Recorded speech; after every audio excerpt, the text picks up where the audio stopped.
हरियाणा में 5 अक्टूबर को चुनाव होने हैं। इसके लिए आदर्श आचार संहिता लागू है। इस दौरान शराब लाने ले जाने पर प्रतिबंध है। इसी बीच हरियाणा उत्तर प्रदेश बॉर्डर पर यमुनानगर सदर थाना पुलिस ने एक ऐसे ट्रक को पकड़ा है जिसमें 1550 पेटी बियर के थे, जो लगभग 24,000 बोतल थी, उसको कब्जे में लिया गया है। वास्तव में यह शराब इस ट्रक में भरकर जम्मू से झारखंड ले जाई जा रही थी, जो कागजात मिले हैं उनके मुताबिक। लेकिन क्या यह वाकई झारखंड ले जाई जानी थी या हरियाणा में चुनाव के दौरान इस्तेमाल की जानी थी, संदेह इसलिए भी हो रहा है क्योंकि इसके लिए जो परमिट निर्धारित किया गया था उस तय समय से लगभग 40 घंटे पहले यह ट्रक पुलिस के कब्जे में आ गया। पुलिस ने जांच की, जो परमिट चेक किया तो वो जो परमिट था, जो समय उस पर निर्धारित था, उससे करीब 40 घंटे पहले यह ट्रक पुलिस के हाथ लग गया। यह परमिट देखा तो पुलिस को संदेह हुआ। पुलिस ने एक्साइज विभाग के अधिकारियों को मौके पर बुलाया। उन्होंने कागजात की जांच की तो संदेह और गहरा हो गया, क्योंकि इस ट्रक को 40 घंटे बाद यहाँ आना था, लेकिन यह उससे 40 घंटे पहले आ गया।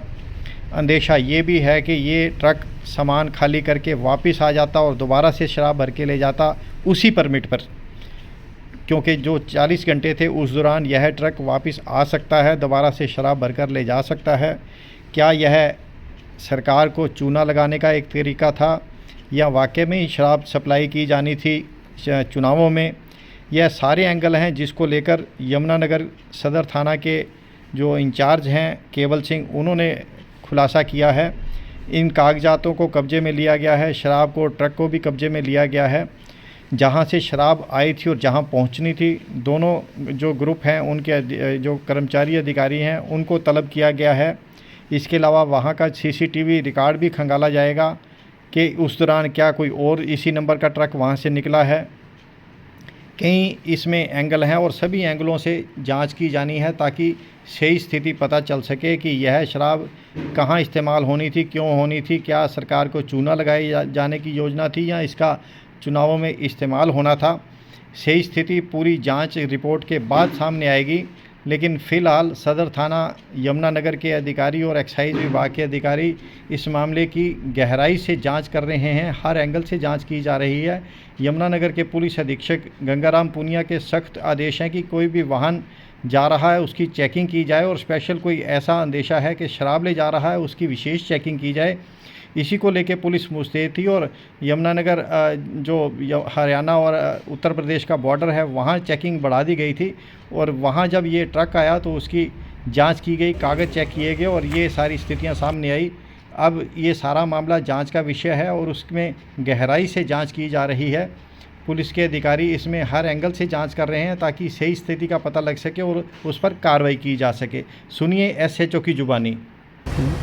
माननीय पुलिस अधीक्षक महोदय यमुनानगर के आदेशानुसार और DSP साहब के दिशा निर्देशन में जो अभी हाल ही में अपने हरियाणा में इलेक्शन हो रहे हैं और उसी के संदर्भ में आदर्श आचार संहिता लगी हुई है, जिसकी अनुपालना में जो हमारी सदर थाना यमुनानगर की टीम है वो चेकिंग कर रही थी। चेकिंग के दौरान हमें एक संदिग्ध ये ट्रक जो मिला था रोड साइड पर, और जब हमने शक के आधार पर इसको जो बाईपास है, नया बाईपास है, उस पर सुखपुरा के पास इसको रुकवाया और इससे चालक से पूछताछ की तो पंजाब का जो चालक था ये, तो इसमें पता चला कि इसमें शराब भरी हुई है।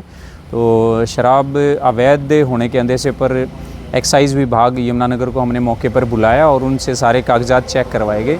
चेकिंग के दौरान और उनकी रिपोर्ट के अनुसार जो एक्साइज विभाग ने रिपोर्ट पेश की उसके दौरान पाया गया कि इसका एक जब आदर्श आचार संहिता किसी राज्य में होती है, शराबबंदी होती है, तो उसका एक ट्रांजिट परमिट दिया जाता है संबंधित विभाग के द्वारा, और उस ट्रांजिट परमिट में एक समय दिया जाता है। उसी समय के दौरान उस वाहन को, शराब से भरे हुए वाहन को उस राज्य से गुजरना होता है।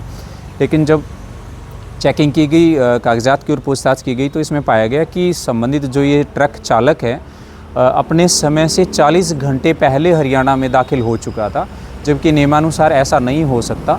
तो इसकी जो मूवमेंट थी वो संदिग्ध थी मूवमेंट के हिसाब से उसको 40 घंटे बाद हरियाणा में एंटर करना था, लेकिन 40 घंटे पहले एंटर होने के कारण इस संभावना से इनकार नहीं किया जा सकता था कि शराब माफिया जैसे करते हैं ये राज्य क्रॉस करने के बाद शराब को और ट्रक को पूरे को खाली करके दोबारा उन्हीं कागजात पर ऐसी संभावना बिल्कुल थी कि भी और शराब वो ला सकता था, क्योंकि वो कागजात उस समय तक वैलिड थे। तो उसी आधार पर इसके खिलाफ मुकदमा दर्ज किया गया था एक्साइज विभाग से रिपोर्ट लेकर, और इसमें आगामी अभी कार्रवाई की जा रही है। ये शराब जम्मू से आई थी जो झारखंड सप्लाई होनी थी कागजात के अनुसार।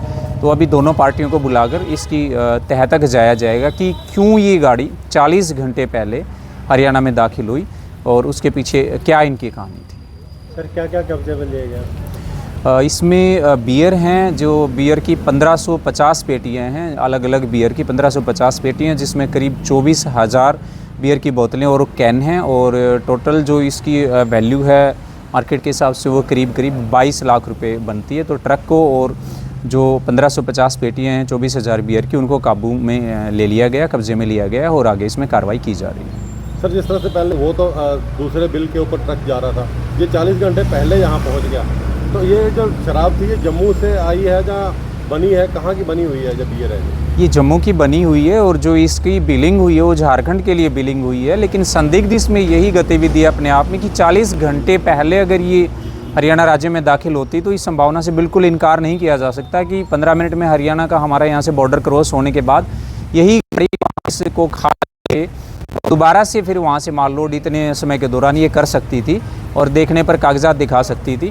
तो उसी कार्रवाई की जा रही है। सर जो एक्साइज विभाग है वो भी संदेह के घेरे में, जो इतना एडवांस कागज काटता है, या कहीं ना कहीं तो मिली भगत उनका भी डिपार्टमेंट का भी रोल हो सकता है? नहीं, एक्साइज विभाग समय के हिसाब से ही ट्रांजिट उन्होंने रूट दिया हुआ है। वो तो लाने वाले की गलती है कि वो अगर उससे पहले आता है तो ये जिम्मेदारी संबंधित चालक की और भेजने वाले की बनती है। सर क्या कार्रवाई रहेगी? इसमें अभियोग अभी अंकित कर दिया गया है, ट्रक और शराब को कब्जे में ले लिया गया है। बाकी जो आगे पूछताछ की जाएगी दोनों पार्टियों की, जो इसका कंसाइनी और कंसाइनर है, दोनों से पूछताछ करने के बाद, और बिलिंग्स भी वहाँ की चेक की जाएंगी, सीसीटीवी फुटेज चेक की जाएंगी कि किस समय गाड़ी निकली है और इसके साथ में कोई अन्य गाड़ी तो नहीं निकली है।